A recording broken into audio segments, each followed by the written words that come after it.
Watu wa Mungu, kwa muda mwingine Mungu ametupa kibali kuja kuzungumza kuhusu wokovu.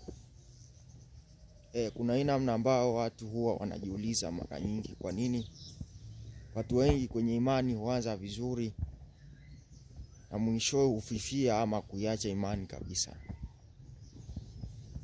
Ni kwamba mara nyingi au mara zote cheo ama sifa ambazo mtu huwa anasifiwa wakati anafanya vizuri ndio vitu vilivyochangia hasa watu wengi kuacha ama kuwa wazembe katika namna zilizowafanya wafanye vizuri. Yaani wanakuwa wazembe kwenye michakato ama vitu vilivyokuwa vinawasababisha wafanye vizuri, au wakawa na neema ile waliokuwa nayo. Kuta mtu alikuwa naomba, basi sasa akishasifiwa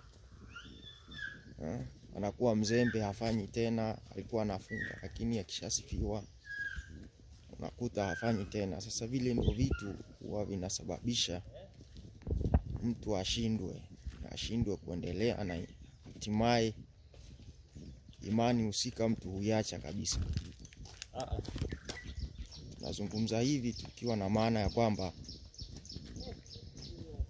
imani ili kuenda nayo, basi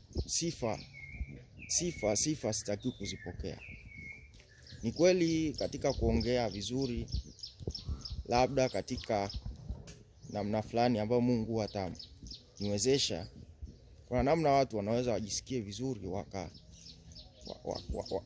wakaachia sifa fulani kwamba Bwana umeongea vizuri, umefanya vizuri. Lakini kiujumla nisiishi katika ile namna kusifiwa, nifanye kile kilichosababisha nikafika pale kwa ubora na ufanisi zaidi. Hii ndio namna itakayosababisha niende mbali zaidi ya hapa nilipo. Neema ya Kristo Yesu iwe pamoja na wao waliopata ujumbe huu. Amen.